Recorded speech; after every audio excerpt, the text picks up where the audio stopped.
Hacia el siglo XVI, en la región central de la actual Argentina y Chile, había 4 grandes grupos indígenas: tehuelches, pampas, pehuenches y reche. Uno de estos grupos, los reche, a quienes los españoles llamaban araucanos, se diferenciaba del resto, ya que a las actividades de recolección, caza y pesca sumaron una diversa agricultura y la cría de animales.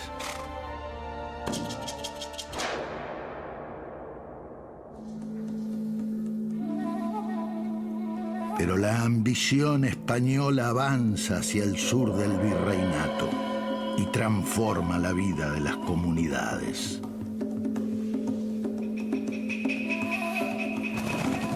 Durante el siglo XVII, los invasores introducen un elemento novedoso: el caballo. Estos animales son aprovechados, primero usándolo como caza, pero también pronto aprenden a montarlo. El animal les da movilidad, el caballo les da una movilidad que antes no tenía. No es lo mismo cruzar la pampa a caballo que cruzarla caminando. Les permite ampliar los espacios de cacería. Pero el caballo mismo es una fuente de recursos. Su cuero, los tendones, las crines, hasta los huesos. Los pampas, pehuenches y tehuelches se convierten en jinetes avesados. Sus zonas de caza y recolección se amplían. Asimismo, comienzan a criar su propio ganado equino. Esta situación les permite estar mejor preparados ante una eventual embestida enemiga. Entretanto, en Chile se libra una batalla entre nativos e invasores. Los reche necesitan sumar más hombres a la lucha, y también caballos.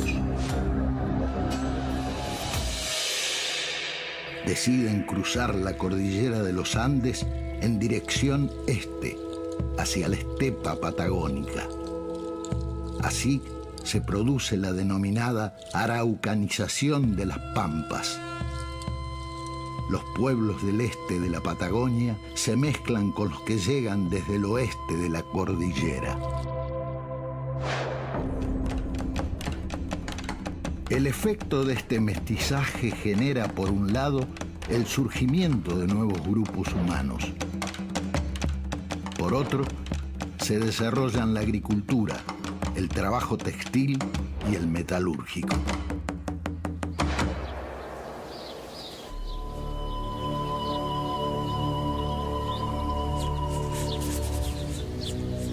El siglo XVIII en realidad es un siglo muy largo y es un siglo de muchísimos cambios en el Río de la Plata y en el área pampeana. Un sistema de navegación más rápido y más ágil le da a Buenos Aires un lugar que lo va a hacer crecer como un punto de intercambio, como salida de la plata potosina, ahora que llegan barcos, como entrada de productos. Y la ciudad crece hasta terminar el siglo siendo capital de un virreinato. Y al mismo tiempo, Buenos Aires empieza ahora a fijarse en las pampas. A Buenos Aires le interesa el comercio indígena, es un comercio que mueve muchos recursos. Existe un mutuo desprecio. Sin embargo, se necesitan. Los hispanocriollos compran cabezas de ganado, sal y plumas de ñandú que le venden los indios. Y estos les compran prendas de algodón, tabaco y yerba, entre otros productos. Estos intercambios generan rutas de circulación de mercancías. Es un sistema comercial que prospera sin ningún tipo de regulación.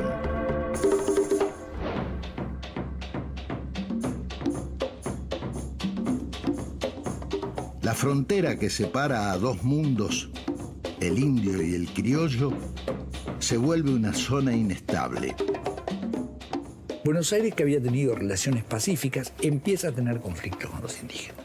El flujo cada vez mayor de indígenas, incluso de la Araucanía hacia la Pampa, también empieza a generar competencia por ciertos recursos. Y ahí empiezan los roces, los conflictos. La década del 30 es bastante clara, porque es cuando se empiezan a cortar y a cambiar esos circuitos. Y ya a fines de la década hay ataques, hay robos en la frontera, pero todavía son operaciones más chicas. El año 40 va a ser crucial, y no por un hecho económico. Pese a la actividad comercial entre indígenas e hispano-criollos, la tensión en la frontera persiste. Los caciques reafirman su liderazgo conduciendo ataques contra la sociedad colonial.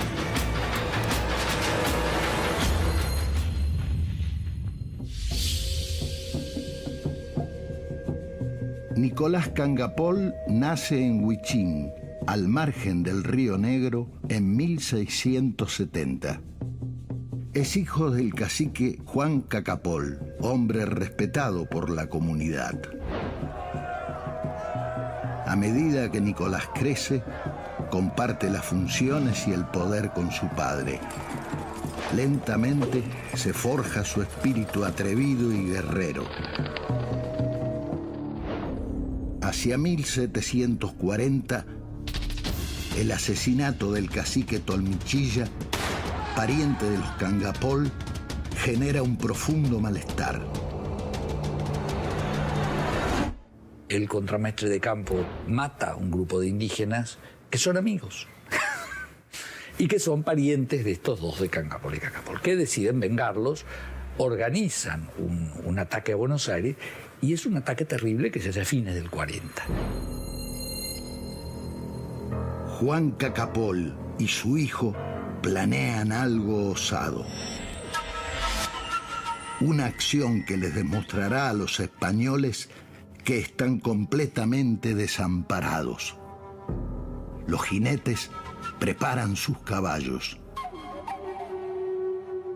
El amanecer se tiñe de rojo sangre.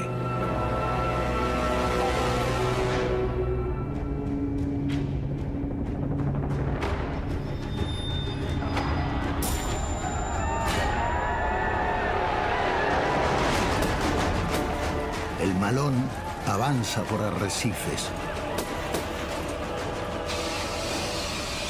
Las lanzas no tienen clemencia. Juan Cacapol y su hijo parecen ser uno. Un solo guerrero que maniobra hábilmente su arma.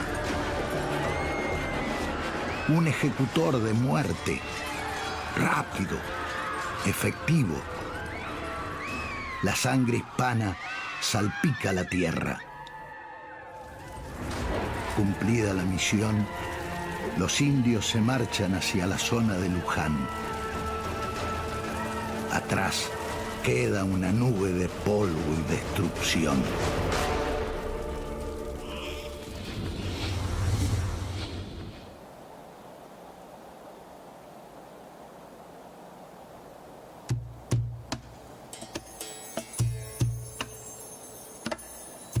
El objetivo de la coalición multiétnica liderada por Cangapol fue demostrar su irritación por los ataques que habían cometido los españoles previamente. O sea, era devolver un daño recibido.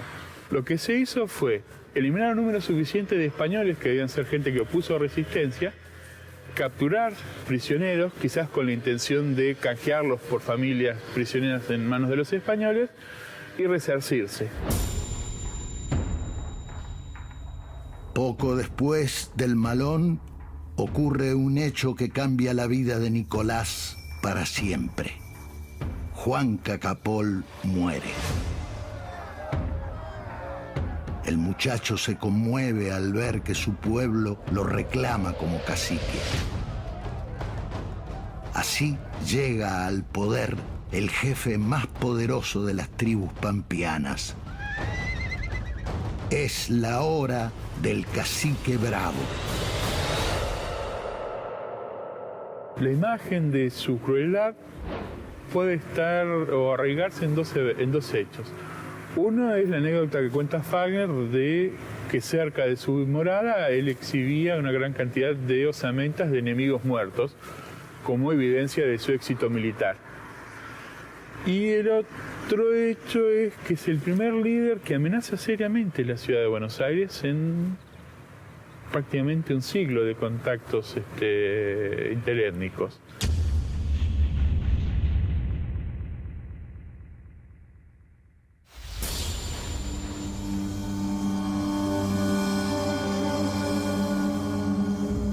El Malón de 1740 genera un nuevo escenario en la frontera sur. Las autoridades coloniales buscan desesperadamente una solución a lo que ven como un problema: los indios. La estrategia consiste, por un lado, en la instalación de pequeños fortines. Estas estructuras se instalan con miras a detener los malones. Pero la furia europea no logra silenciar el clamor de los nativos. Es así como se aplica otro recurso: la religión. En Buenos Aires prácticamente es la única experiencia misional que hay hasta ya el siglo XIX y que es pedida por los caciques. Las misiones duran poco, relativamente, y en realidad son un fracaso. En primer lugar, estas misiones no son bien recibidas en Buenos Aires. Era meter un intermediario en el comercio con los indígenas. Es decir, los jesuitas lo que tienen claro es que cuando ponen pueblo de indios, los blancos fuera, y es la orden la que actúa como mediador y controlador de las relaciones con el mundo blanco. Eso lo han hecho en las misiones del Paraguay. Por otro lado, en Pampa es diferente. Son poblaciones que no tienen tradición de sedentarismo. Son móviles. Los indios llegan a la misión, están una temporada y se van. Y después vuelven. Entonces, el problema es cómo mantener esas haciendas o esas estancias. Lo logran en parte, en alguna de las misiones, sobre todo en la de la Concepción, que es la que está más cerca del río Salado, se arma una cierta estancia, pero que es insuficiente para mantener todo el sistema misional. Paralelamente, la corona española implementa una serie de pactos con los jefes indios. Se incentivan los liderazgos a fin de que los acuerdos fueran duraderos. Así sucede con Cangapol. Desde Buenos Aires se envía una comitiva de 300 españoles al mando del capitán Cristóbal Cabral, acompañado por el jesuita Matías Strelbel. Las negociaciones duran 3 días. Finalmente se acuerda la paz. Cangapol es nombrado defensor de la frontera sur. Este cargo lo sitúa por sobre las demás comunidades pampas y serranas. Y con miras a evitar futuros conflictos, se toma el río Salado como división entre las tierras indias y las españolas. Cuando los españoles lo conocen a través de los misioneros jesuitas en el sur de Buenos Aires, los gobernadores de Buenos Aires lo que hacen es inmediatamente atraerlo hacia un tratado político. Y el que suscribe ese tratado político con las autoridades borbonas va a ser Cangapol. Y entonces en el mapa, por ejemplo, va a decir, por primera vez, frontera con los indios a partir del Tratado de 1744. Y entonces aparece por primera vez en un papel diplomático que los españoles reconocen el territorio indígena al otro lado del río Salado de Buenos Aires y la figura política de Cangapol.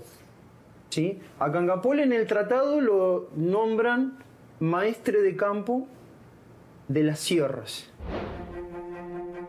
Asimismo, el acuerdo permite que se establezcan otras 2 reducciones misioneras. La paz que tantas vidas y recursos se había llevado, por fin llega. Estos caciques están mostrando ya capacidades de alianza, capacidades de movilización de hombres, capacidades de negociación. Esto de guerrear un año, al año siguiente firmar un tratado. no tienen después una actividad bélica importante. Y en realidad la sensación que uno tiene en los documentos es que los caciques no hacen guerra por la guerra misma. Es decir, en última instancia, la guerra es un elemento que se integra dentro de su componente social, pero con objetivos mucho más puntuales. En 1748, y como parte de los acuerdos, Cangapol visita la misión del padre José Cardiel. Allí debía recibir 50 vacas, pero esto no sucede. Así queda evidenciada la desconfianza de los hispano-criollos. El conflicto crece. El padre Struebel acusa al cacique Bravo de hacer la guerra a los misioneros. Estas mentiras agotan la paciencia de Cangapol. Cuando los jesuitas establecen esta misión en el 49, lo que hacen es meter a un grupo hostil o con el cual quizás Cangapol no tuviera buenas relaciones en pleno territorio que él considera su área de influencia. De ahí la hostilidad que él va a manifestar, que va a culminar con la desaparición final de las misiones, gracias a su actuación. En 1750 se terminan los acuerdos de paz. Cangapol se prepara para la guerra. Su plan consiste en atacar la misión del padre José Cardiel. Para tal fin, convoca a caciques subalternos, pero uno de ellos, llamado Ayalep, se niega. El cacique no permite discrepancias y ordena asesinarlo. El malón, liderado por el cacique Bravo, cae sobre la misión. Pero los jesuitas, que habían sido alertados por indios disidentes, resisten. Sin embargo, el líder decide lanzar un nuevo ataque contra otra reducción.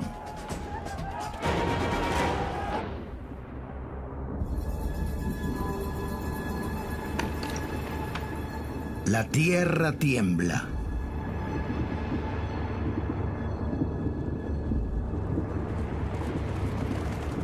El viento trae sonidos extraños, mezcla de animal, mezcla de humano. Los jesuitas están atrincherados, imploran la ayuda divina, pero no reciben respuesta. El malón llega a la reducción. Cangapol comienza el ataque.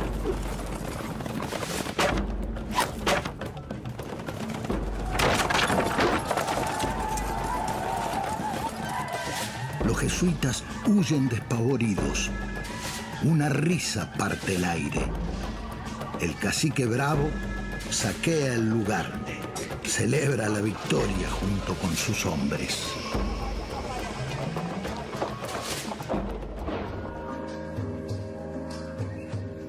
El fracaso de las misiones en la frontera sur marca el fin del plan de la corona española. El gobernador del Río de la Plata le escribe al rey informándole lo siguiente: el bautismo que más les conviene a los pampas es el de la sangre. Sin embargo, las comunidades indias resisten.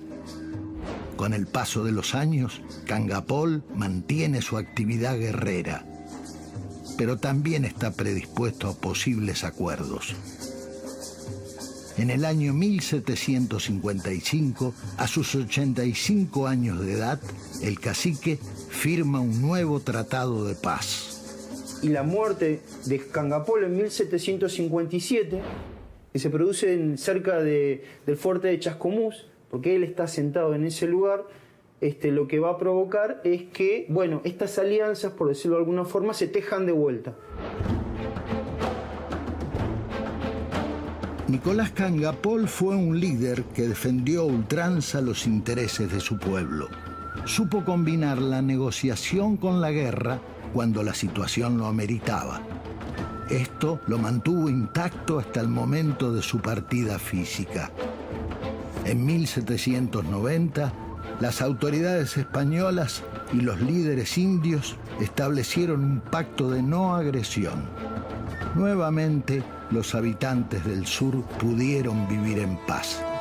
De esta forma, se cumplió el objetivo del cacique bravo de las Pampas.